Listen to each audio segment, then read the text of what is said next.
Welcome to the Environmental Transformation Podcast. I'm your host, Sean Grady, and today's guest is Paul Jackson. He is the Emerging Contaminant Program Manager for PACE Labs. How you doing, Paul? Welcome to the show. Good, Sean. Thanks for having me here.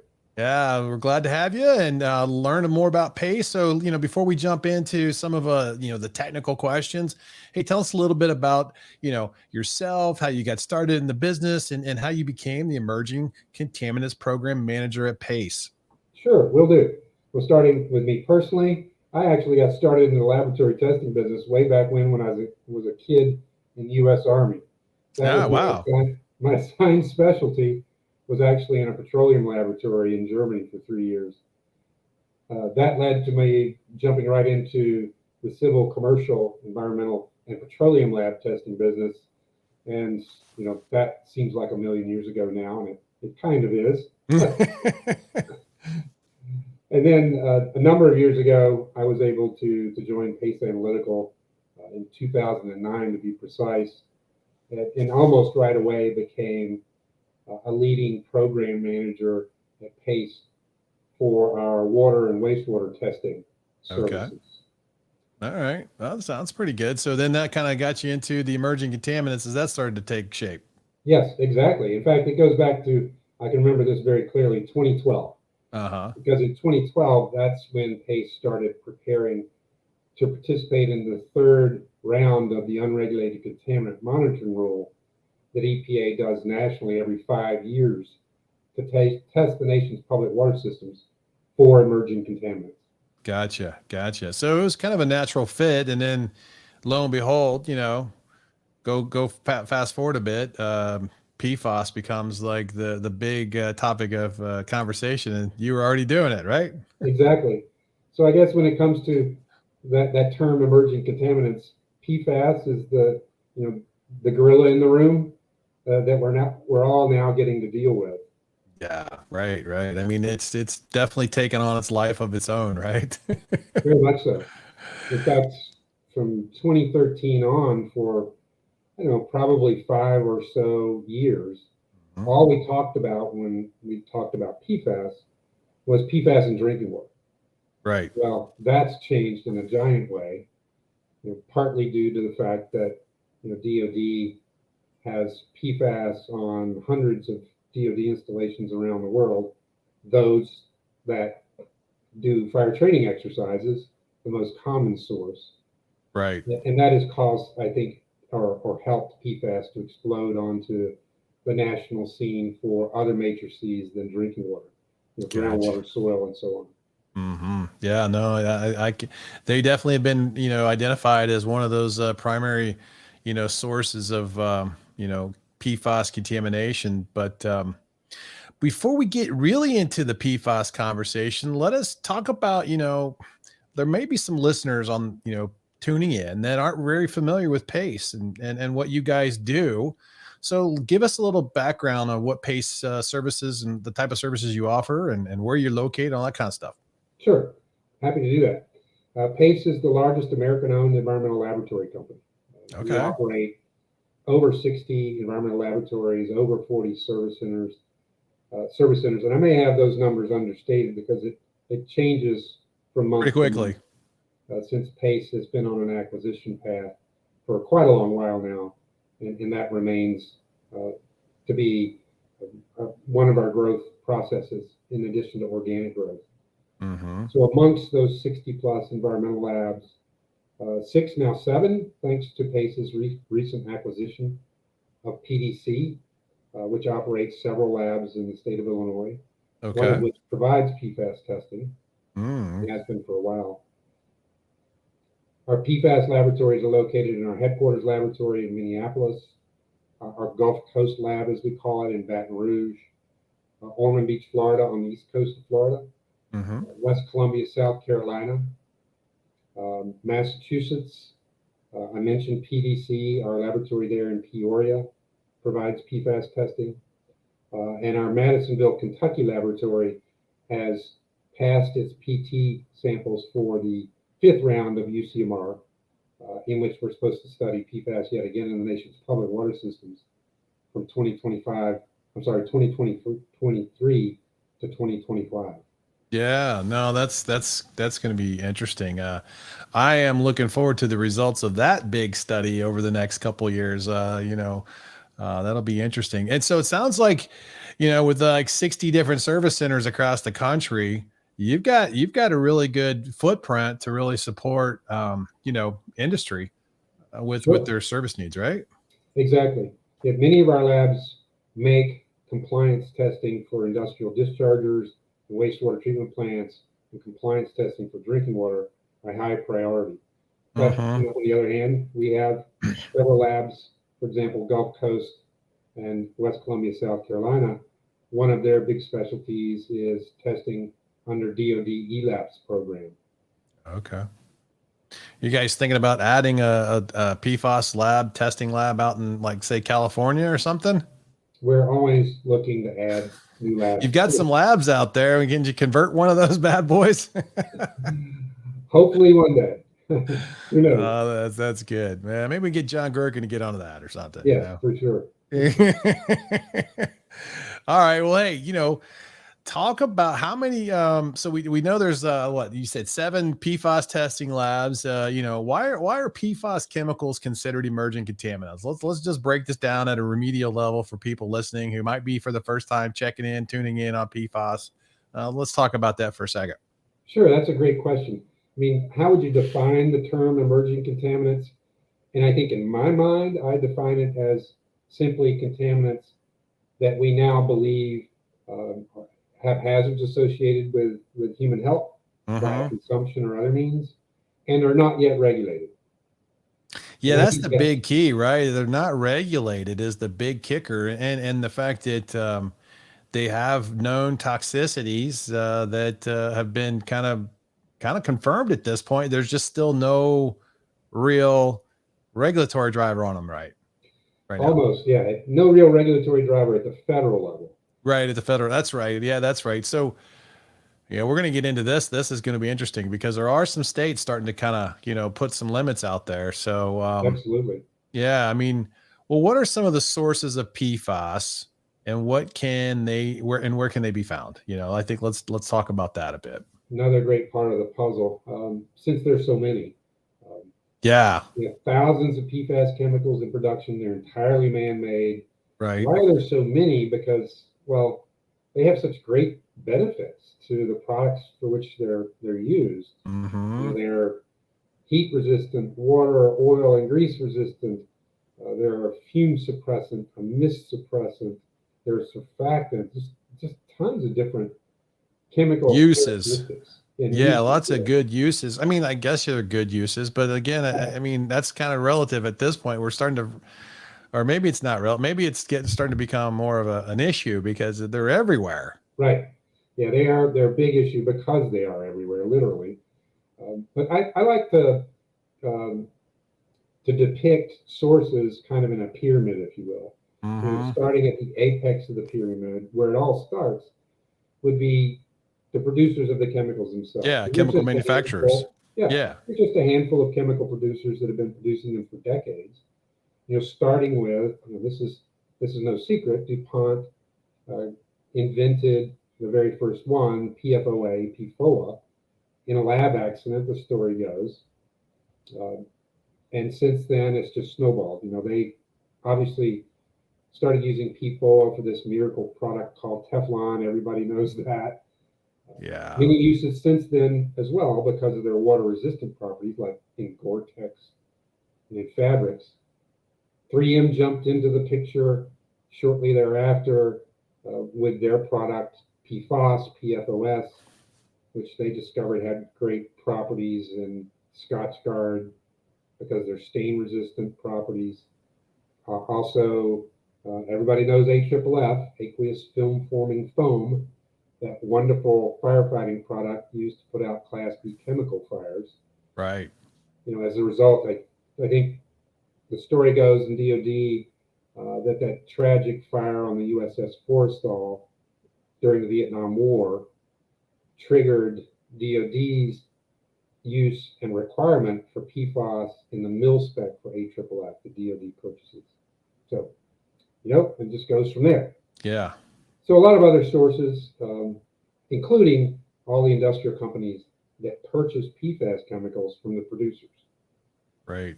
for Right. use in the development of their products, like textiles, clothing, paper food packaging, waterproof boots, microwave popcorn bags, cosmetics, pesticides, personal care products other than cosmetics. Yeah, I mean, you go down that list. I'm thinking, geez, I mean, I'm using all that stuff, or I've had it in my possession or used at some point as a consumer. And then you're thinking, man, this stuff is so ubiquitous in the environment. And the biggest concern about these per and perfluoroalkyl substances is that they're considered forever chemicals because they don't break down and they bioaccumulate. Yeah, terrible.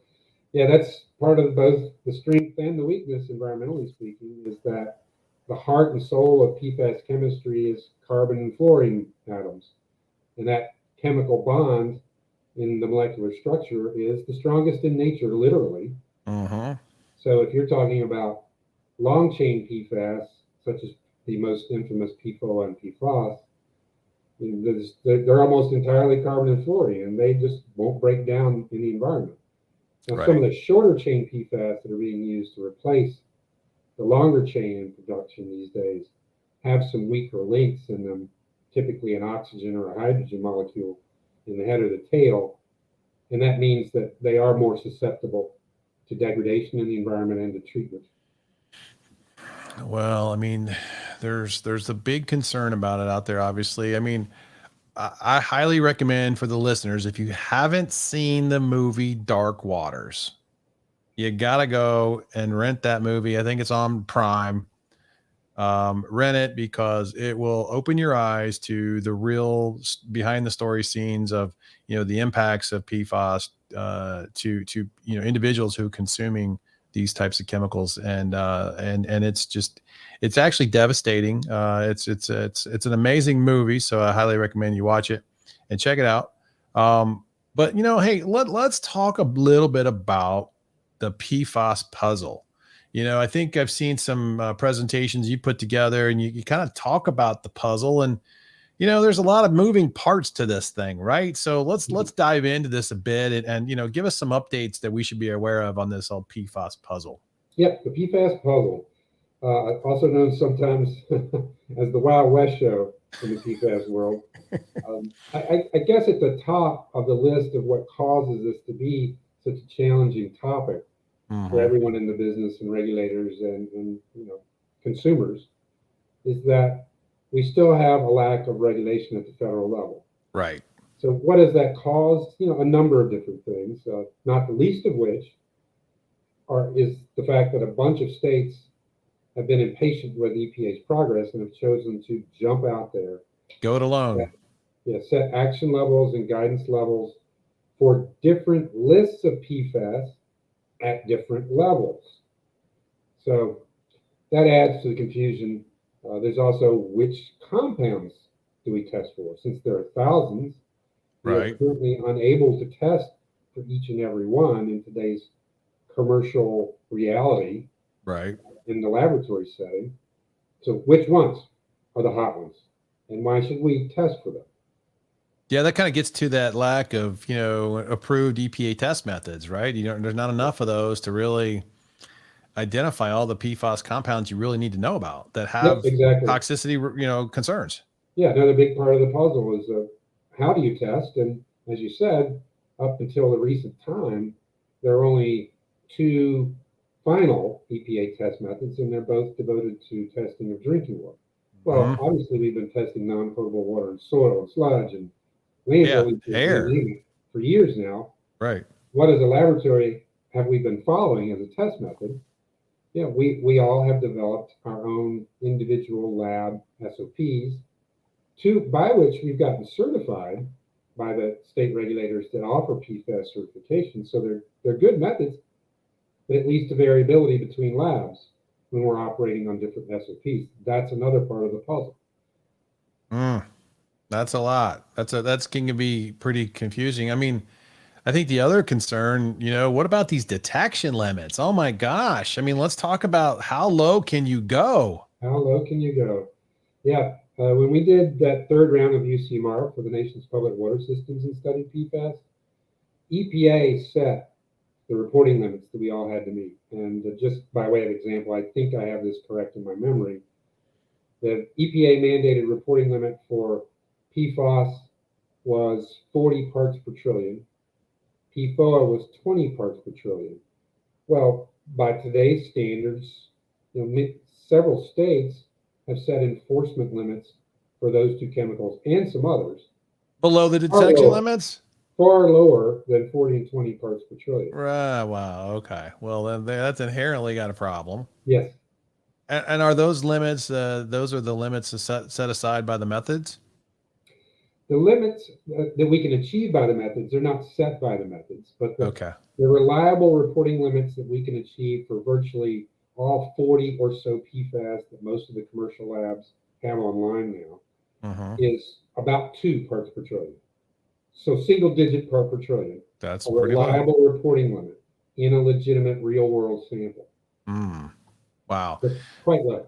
That is super low. I mean, that's crazy. I mean, wow. I think when I first started hearing about, well, we're going down to parts per trillion, and I've been doing environmental work for, my whole career basically. And I think, when it was parts per or parts per million, we're like, oh man. And then it was parts per billion, and now we're in parts per trillion. It's like, Right.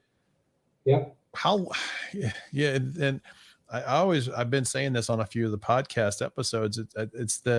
Is really parts per trillion the risk level or the top detection limit, that level that we need to be at because of quote unquote known risk associated with that level in the body. And I think, and then if there are known risks at that level, what are the risks? And I think they're the message between what's going out into the industry and the community and the regulators.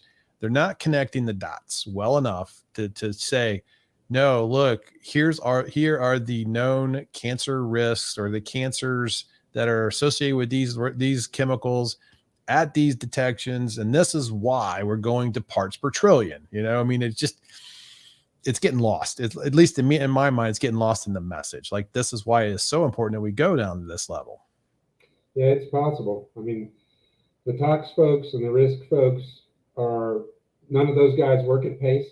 Yeah. I think it's just to test the samples and provide them the data, right, and to draw their own conclusions. So yeah. I can't wait to see how all this pans out and where EPA goes when they set maximum contaminant levels, for example, in the nation's public water system. Well, the MCL, that's going to be interesting. Everyone's thinking, oh, it's going to be 70 parts per trillion as the new MCL. And I don't know, maybe it's going to be less than that. Yeah. Like, you think it'll be less than 70?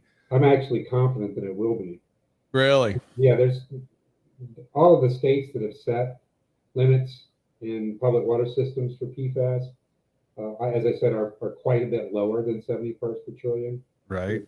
Michigan has a couple of their MCL set at 10 or less. Oh, wow. Okay. They're basing their determination to set those limits on their evaluation on the current toxicity data that's out there. So I think both in terms of science, but also politics, which unfortunately does come into play. Yeah, on this is a hot topic for politics. I'll bet money the EPA is going to be quite a bit lower than 70. Well, they ought to. I mean, if the risks are there and in the toxicity information's as obvious as it looks, that it should be. And I think there's a lot of interest in the industry too to regulate this thing as a hazardous waste too. Yeah, that's where we're headed. That right there is going to be like an industry game changer. I think that's going to be a major disruption in the way people are managing waste. I don't even know if we have enough facilities to submit, enough capacity to process PFAS, unless they're going to come up with some exemptions on, they can take it as to non-haz landfills, because I don't think we got enough haz landfills to take it all, or incinerators to process it all. Right. Yeah, it's a great question. The ramifications of where all this is headed are just extraordinary. I was a presenter at the Kentucky Rural Water Association last week. Focused mostly in my subject about PFAS in the nation's public water. Where are we going with the Safe Drinking Water Act? Where are we going with UCMR 5? but there were a lot of wastewater folks in the audience as well. And they're like, what am I doing with this sludge? And if it's hazardous, how am I paying for that? Exactly, Yeah. Sean. Yeah. Exactly. Yeah. And you know, just think if it is hazardous waste, you know, you don't have to have a whole bunch of that. I mean, you only need like, you know, what is it, 2,000 pounds of that stuff. You're an LQG. Now you've got tons of regulatory requirements that are that, you know, you're required to comply with.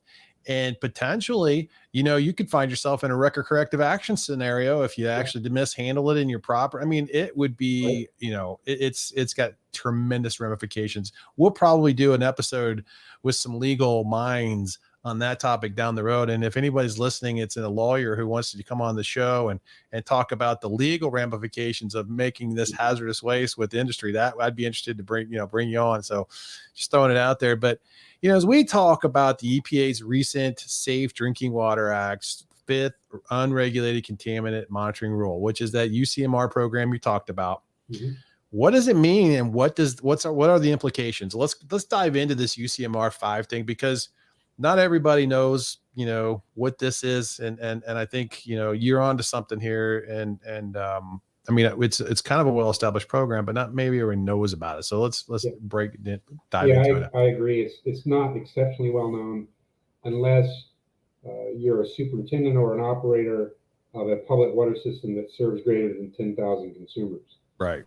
EPA has been running the UCMR since, so we're on the 4th round. We're about 20 years into it now. It was written into the Safe Drinking Water Act back then as a means to provide the EPA a way to study emerging contaminants. And essentially, the contaminants it's part of a very complicated ranking system at EPA called the Contaminants of Concern list. Mm-hmm. But 2 primary criteria drive it. One, is there evidence of human health hazards associated with consuming this chemical via water? Right. And 2, have they been able to find a pathway for that contaminant into the nation's public water systems? For example, if there's an industrial producer of a chemical on the list and they are discharging legally to a surface water body, and that surface water body, you know, let's say a few miles downstream, is a source water for a public water system. There you go. It's met the criteria. So, I mean, you just brought up the perfect example, and I just did this episode last week. Well, as a matter of fact, I mean, I interviewed last week, but I released it this week. It was the Cape Fear watershed. Okay. Oh, yeah. I just had, you know, Emily Donovan on. She's one of the local environmental leaders down there of cleancapefear.org. And there's three public water supplies there that get their water from the Cape Fear River that's been exposed by DuPont Chemours, and they're treated. Public water coming out of the faucet from the facility is over 100 to 200 parts per trillion every day. Yep. They can't even treat and process it. And you know who's going to be footing the bill for all the upgrades of those wastewater or those treatment drinking water plants? The residents. Yes. The consumers of that crying water. Shame. An absolute crying shame. I mean, it's like, are you kidding me? This is ridiculous. Yeah, that stretch of the Cape Fear River, which is from about Fayetteville, North Carolina, Yep, you know, all the way down to the ocean to Wilmington, is the source water for 250,000 citizens. Yes, exactly. Over 350,000 people, she said, are exposed to it. And oh, by the way, the private residents that have their own wells, they're getting water filtration systems paid for by the company. Yeah. The you know, Chemours, but the rest of the drinking water, no. The rest of all those citizens don't get anything. I was like, how do you guys live under the anxiety of that, you know, burden and knowledge of knowing, you know, because you can go on their websites to the drinking water providers' websites and they have a running clock that tells you like what the concentrations are this week. I think they're a week in arrears though. So last week's concentrations were this. So it's still not ideal, but I mean, my goodness, that's just a crying shame. Yeah, it's a big problem. And so there you go. That is, and that's why PFAS have made it into UCMR program. A little bit more background that's probably useful about UCMR is that the only way contaminants get added to the Safe Drinking Water Act maximum contaminant level list, and those are the ones that public water systems must meet with enforceable limits, is through the UCMR system. So that's the process. EPA identifies and ranks contaminants of concern. They move up the food chain, if you will, in the ranking system. And eventually, if they make it high enough, they make it onto the next round of UCMR. It's applicable. And then the nation studies the nation's public water systems. Up until this upcoming round, the nation included all water systems that serve greater than 10,000 consumers. Right. That was about 4,200 systems across the country. Now, thanks to OEA being signed into law a couple of years ago, EPA is being compelled to include many more systems. They're now being required to include water systems that serve between 3,300 and 10,000 consumers, as well as greater than 10. Plus, Okay, that's good. So some of the smaller units that are still out there are having to also be sampled. So how does PACE help these drinking water communities with analytical testing? I mean, it looks like if I'm looking at this information right, I did a little research over the weekend. The UCMR 5 proposed amendment in the rule is like there's 29 PFAS constituents that are required to be tested under this program. And how does the program work? Is there like a frequency of testing? Is it a one-time grab? How does this work to confirm, their PFAS are in the public waters? it's pretty straightforward. Much of what has transpired in the past and previous rounds of UCMR is also applicable to UCMR 5, with a few notable exceptions. Under UCMR 5, all the systems that participate that use groundwater as their source water are required to sample twice in a 12-month period in a schedule that EPA has already assigned to every public water system. If a water system is served by surface water or groundwater that's under direct influence of surface water, we call those GUDI systems.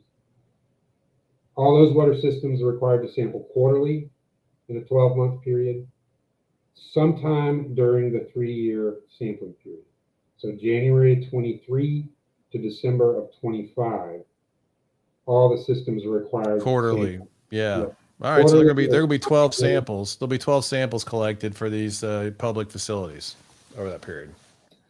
They also have to sample but only at their entry point to the distribution system. So that's defined as the point at which they sample now for regulated contaminants after treatment and prior to pushing the water into the distribution system and out to their consumers. So they got to sample the intake, right? Not the intake. No, they don't sample the intake water. They only sample the treated water. They only sample the treated water. Well, it might be interesting to know like what the intake volume, or concentration is too. Well, EPA has done that in the past for selected contaminants. Yeah. Such as during UCMR 4, they collected raw water for TOC and bromate because those two chemicals bias or affect some of the other results from the treated water. So they wanted to include that into the database. But in this case, as was the case in previous rounds of UCMR prior to 4, we're only sampling treated water. One of the rationales is since almost every contaminant in UCMR 5 is PFAS. If a system is not using RO or ion exchange or a couple of other treatment techniques, the PFAS are supposedly going to pass through the treatment plant unchanged. Wow, so that's interesting. Lots of good information and forthcoming from this starting off in January. And I'm assuming all those sampling results are being submitted to the EPA, and they're going to have some sort of I'm sure a big database. It should be public information. People can start looking at that. I mean, and seeing, but Yeah, that's what caused a lot of this to explode onto the national landscape as a result of UCMR 3, because all of that data we accumulated on PFAS back in that round of testing became public knowledge. Well, interesting. Lots to go there. So what do you think the EPA is going to do to classify, PFAS as a hazardous substance, or a class of chemicals? So let's talk about the class of chemicals. There's been a lot of conversation around, should they do that? Yeah, that's a really prickly, complicated question. It's difficult for EPA to regulate a class of chemicals because you would have to prove that they're all hazardous, right? I guess. I mean, and how do you do that with thousands of chemicals? PCBs were an example of where that was a conversation too. that was a class, though. I mean, they kind of did that. There's also the challenge of regulating the class from a laboratory perspective. Heretofore, up until the recent past, we've only been able to detect a limited number of PFAS chemicals by an LC-MS technology, and that's compound specific. So very limited in scope in terms of the number of chemicals. Well, how would we test for the entire class of chemicals? That's a challenge that we've been working on at PACE, as well as some other folks. We've recently developed a method that's known as total organofluorine, or TOF. We've trademarked our method as TrueTOF. We're currently developing a version of that method called absorbable organofluorine, or AOF, for EPA indirectly, as we're a subcontractor, because EPA is interested in potential use of that method to monitor the nation's industrial wastewater discharge and wastewater treatment plants via a single method for the entire class of chemicals. Very interesting method that's showing promise. That's one way to handle the class of chemicals question. But the question of labeling them as hazardous substances and regulating them thusly, whole nother prickly topic that is really boiling to the surface right now. Right. Because according to EPA's strategic roadmap that it published with timelines last October, their intent on proposing the inclusion of PFOA and PFAS at least as hazardous substances this spring, so right around the corner, which has monumental impact to the social world, to the regular world. Right. And there's going to be a lot of litigious activities going on if that happens real soon. It's going to be, if you're a lawyer, you'd be like, all right, we got some work coming. I mean, that's just honest. I mean, it's going to happen. That's a great point, Sean, because the legal side of PFAS is what, in fact, has been driving the regulations. Yeah. Through litigation, it's compelling the regulators to take action. That reminds me, real quickly, I want to harken back to something you brought up a few minutes ago about the water systems on the Cape Fear River. Yeah. It's becoming more widely known that there are national class action lawsuits for PFAS. And in fact, the National Rural Water Association has made an agreement with a national law firm on behalf of its members, in which it has invited them all to join the class action lawsuit. That lawsuit has been joined to the federal class action lawsuit that I think is being heard in South Carolina these days. And that agreement with the national law firm is a contingency-based agreement. Right. So any public water system in the country can join that lawsuit. But I'm sorry, any water system or wastewater system can join that lawsuit if they feel they're being impacted by PFAS at no upfront legal cost to them. Just throwing that out there. Well, yeah. I mean, okay. So now you need to throw more specifics, like who are those people we need to call? People would need to call. So.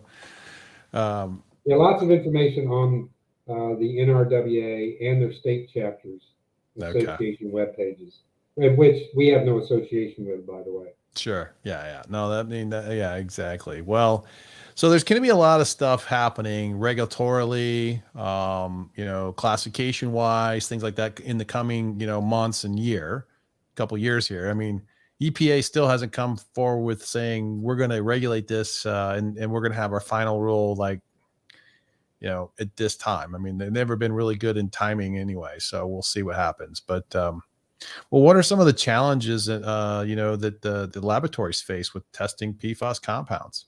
Oh, there are plenty, but most of them revolve around the test methods themselves. Right. I mean, PFAS testing has interesting challenges once we receive samples in the lab, but those are pretty easy to manage if you ask your clients enough questions. And the example I use is if a client sends us a highly contaminated sample, let's say of water, let's say groundwater or surface water, Hmm. it has no physical or visible characteristics that indicate to us that it could be very highly contaminated. If we've not asked the client enough questions and we run it just as we would a It'd clean water sample, mess up your instrumentation, right? yeah, big problem. Contaminates the instrument, it gets shut down for a week or two, lost revenue for production, the cost of cleaning it out. But we've learned the hard way to ask a lot of questions, which sometimes gets frustrating for clients, but they're necessary. So the biggest challenges we face these days is the fact that there's EPA 537.1, there's EPA 533. They're both good methods. They're both drinking water methods. Right. And what a lot of folks don't understand is EPA writes those methods what we call prescriptively, which means if we modify them one iota, EPA it is not happy if we cite the drinking water method for a different matrix, for a different purpose with a different use. So as a national drinking water laboratory for compliance monitoring, and we're certified in every state and by DoD for drinking water and other matrices, we try to zealously pay attention to the Yeah. direction that EPA gives us. So Right. what have we been doing in the absence of SW 846 methods, in the absence of Clean Water Act methods? When we're analyzing for these other matrices, we've been compelled to modify those methods, but also typically at pace, we've incorporated our use of a DoD procedure, QSM B15, currently version 5.3, which is undergoing a major change. There are also a couple of state-specific guidance methods. Minnesota put one out, Wisconsin put one out. We do those as well. But now, as most people know, EPA recently issued a draft non-potable water, soil, and biota method known as 1633. Now, I Okay. can't emphasize enough that it's a draft method. It's draft, right? That means it's going to get changed before it becomes a final method. We all in the laboratory community desperately need this method finalized, so we're not working with lab-specific SOPs that cause variability between labs and their data. We don't have all these state methods. We don't have the DoD method. There's one method that unifies us all, that eliminates all the issues. Well, how far away do you think we are with getting that method approved by the EPA? We're much closer than we were in the recent past, thank goodness. And the reason why I can say that definitively is because the method development process that EPA must follow Mm-hmm. includes a single lab validation study by one outside lab. Then it requires a multi-lab validation study by multiple outside labs. So it's gone through single lab validation. Now it's in MLV, the multi-lab validation step. PACE Analytical is one of the outside labs participating in that study. We hope to get that MLV study wrapped up in the near future. Then the method will be able to undergo some fundamental and important changes to improve it and make it commercially viable. Right. EPA will issue it for public comment. It's, I think, typically 60 days. It may be 30, but I think it's 60. Then EPA reviews those comments, makes any final changes, and poof, it gets issued, in this case, as an Office of Water method for use in the nation's surface water or wastewater discharges. It's supposed to be at the same time finalized as an SDWA 46 method for the RECRA world and CERCLA world. Okay. And then we'll be done with this process. And how many chemicals will that method test? It's currently set at exactly 40 compounds. Okay. I mean, that's a little more than the other two, because the other two, you got to get a combination of one or two, or you only get like 20 or something like that, right? Yeah, 29 total PFAS can be tested by the 2 drinking water methods. Okay. Well, how many different methods are there? I mean, we know there's 2 approved ones, but I mean, how many other ones are there? And, you know, does PACE run them all? I mean, I don't know. Do you guys, tell me about that? Yeah, so there's 537.1, 533 EPA test methods for drinking water. There's now a final EPA SWA 46 method, 8327. It's been characterized as a screening method. It can detect at higher levels than we can with drinking water methods. It's also a fairly short list of compounds. It's expressly written for non-potable water. We see that it has some value, in particular for wastewater projects, where you don't need to achieve especially low detection limits, and for a shorter list of chemicals. We're in the process of putting that method online, as it was finalized late last year by EPA. We also, like other commercial labs, we have our internal SOPs. We call them PFAS by ID for isotope dilution. Many folks in the industry call that method or similar methods 537M, M for modified, based on the drinking water method. And again, we try to not call it that at PACE because EPA frowns on it.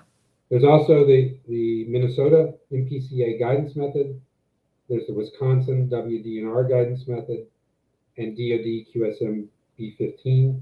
And we do all of these at PACE for drinking water, non-potable waters, wastewater matrices like sludge and biosolids, landfill leachate, diluted fire suppression water that contains AFFF, concentrated AFFF product itself, and biota. I don't think I'm missing anything. Oh, soil. Because there's also industrial products such as fluorinated containers, polymers, and we have lab-specific SOPs that enable us to test for PFAS. So anything for soil? I mean, did I miss that? Oh, yes. Sorry, soil and other solids. Okay. All right. So that really pretty much covers the environmental media. Yeah, TCLP, SPLP as well. We can do PFAS on those extracts. Okay. All right. Well, I mean, so sounds like PACE really can cover the gamut on the analytical testing front. What about air? Do we do air? I was just going to bring that up. So air is another hot topic for PFAS, primarily because of chemical producers and their stack emissions. Since air transport has been very clearly recognized as a pathway for PFAS. I mean, that's why there's PFAS that's been found, in the Arctic Circle, in polar bears, and so on, I imagine. So at PACE right now, PACE operates 2 stack emissions sampling teams. So sampling, not analysis, in Minnesota and in South Carolina. Our stack emission sampling teams have been sampling for PFAS and source emissions for a while. We do not have testing of air and stack emissions online in our labs, though, because our clients are analyzing the samples that we take in their own in-house labs. Oh, I see. All right. EPA rolled out a test method for both sampling and analysis sometime last year. It's still in draft form. It's OTM 45. We are looking at putting that online in our labs, but sometime down the road, not in the immediate future. So are there any, I guess, commercial labs doing that then? I mean, so like if you sampled it besides a client's lab, like an internal industrial client lab, I mean, is there other, I guess, third-party labs you would outsource that to? I mean, is it? Yes, there are a couple of labs, commercial labs that have it online. All right, good. Okay, good to know. So at least you can, cover it. Wow. I mean, that's a lot. So, how hard is it to really treat, or should I say detect to the parts per trillion limit? I mean, that's a low detection. I've even heard now that people can go to parts per quadrillion. I mean, or quadrillion, not quadrillion, drillion, right? Quadrillion. Quadrillion, parts per Yeah. I quadrillion. mean, so talk about that. I mean, and, how do you guys eliminate cross contamination since this thing's everywhere? I mean, that's got to be a challenge. It's a huge challenge. But the answer to the first question is pretty easy. Yes, we can reliably see down the single-digit part per trillion levels. And in fact, in a pristine matrix like lab pure water, our method detection limit studies enable us to detect down to less than 1 part per trillion reliably. Hmm. So that's not a big challenge in the labs anymore. And we're using LC-MS technology that the medical field knows and loves and has been using forever, well, for a long time. Sorry. But we don't use LC-MS technology for any other commercially or regulated contaminants because the regulatory limits Yeah, too for low. Yeah, they everything weren't. else Yeah, is, they weren't that low. Yeah, they were yeah, higher. Right. we're Indeed. all at part per billion at the lowest there. Right. And I'm an old enough dog to remember when parts per billion seemed insurmountable. Oh yeah. I mean, everything we're doing, that's parts per million, and all of a sudden, oh, we're getting down to parts per Oh, billion now. It's oh like, no, we whoa, can't do wow. that. So Yeah. I imagine that getting down to parts per quadrillion is going to be feasible sometime down the road, but in the commercial lab setting, it's definitely not Okay. for these Yeah. contaminants yet. All right. All right. Um, Cross but contamination cross though. contamination, yeah, that's a huge part of the puzzle, especially during sampling. Right. And I'm very often am I providing PFAS sampling guidance and training for our clients these days. I'm working on a training presentation specifically for UCMR 5, which is so it's very up in the forefront of my mind right now, because I tell them, much of what we wear, uh, much of what we apply to our skin for cosmetics and sunscreen, um, if you're taking a paper bag full of lunch to a site where you're going to go sample, our boots, our waterproof notebooks, some of our pens that we use to write our notes on in the field. I think there's going to be some, consumer product guidelines here soon. I'm sure that's going to say you need to let the consumers know if this stuff has PFAS in it. And I recently was at Costco looking at nonstick cooking pans, and right on the box it said non-PFAS. I was like, oh wow, okay, now people are starting to pay attention to this. So I Yeah, think it's that's going to be a definitely common. becoming a thing. Yeah. Yeah, right. No, I think so. And in fact, as I recall, 2, 3 months ago, I think, a couple of congressmen in DC introduced a bill to regulate PFAS in cosmetics. Mm, So you're right. yeah. I mean, we're marching down the path where all of this is a big issue. So how do we deal with cross contamination during sampling, and how do we deal with it in the labs? In the labs, we've got it under control because we put in place measures where we extract the samples away from other samples, all sorts of things. Plus, we're in such a controlled setting that we have quality control samples built into the process to enable us to tell when we're cross contaminating. Right. It's a little bit different.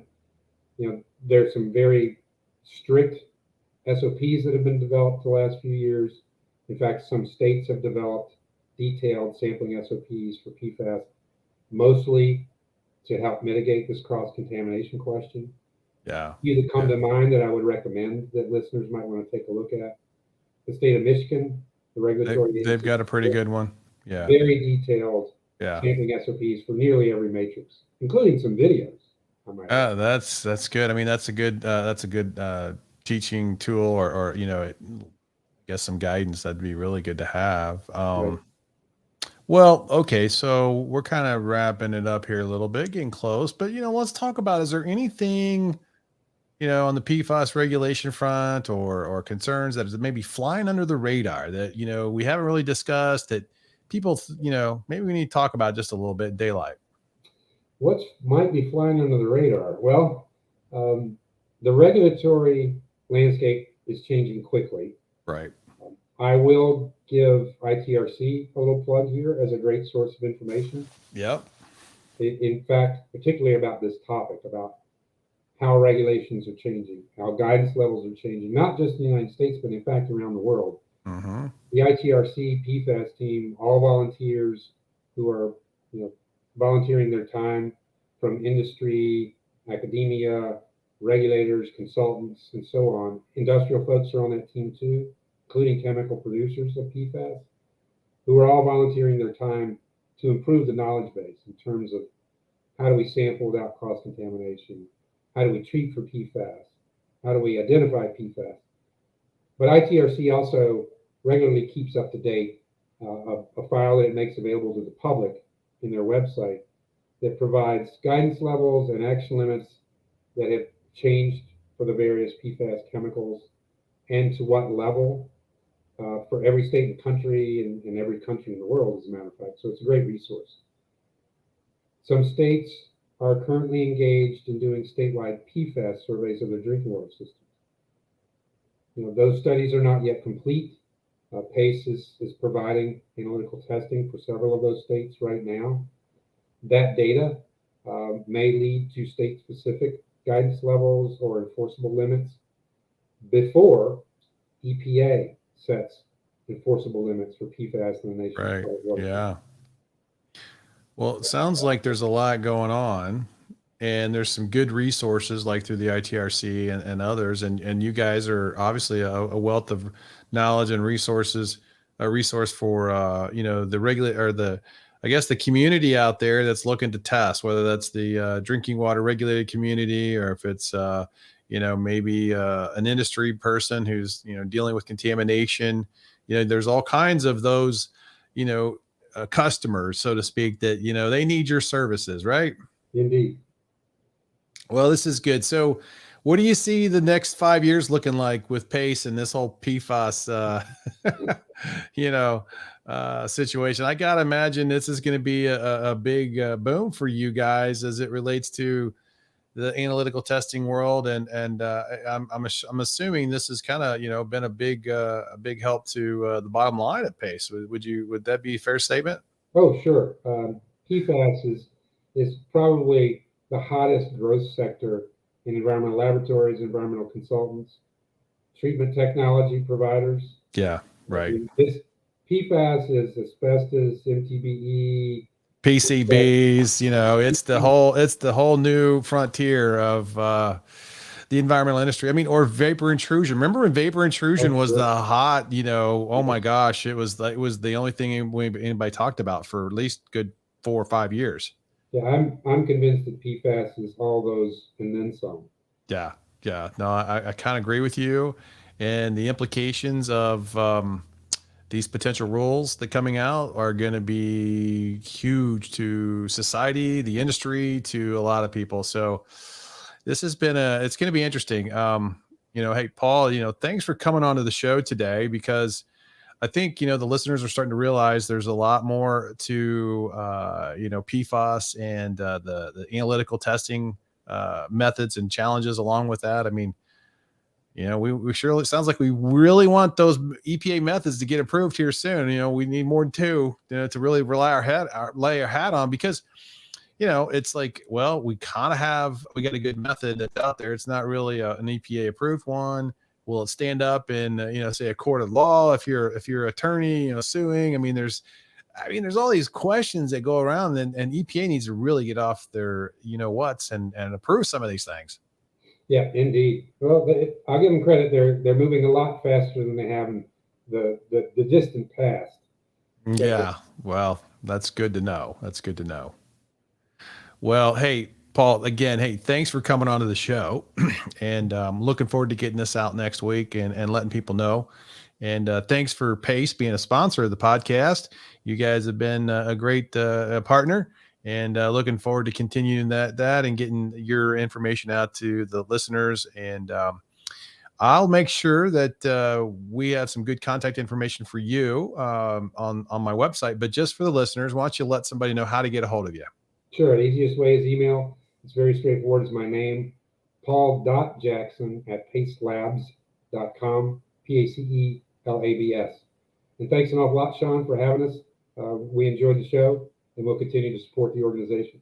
All right. Well, thank you so much, and looking forward to getting this out again and coming on the show. Appreciate it. Thanks, everyone.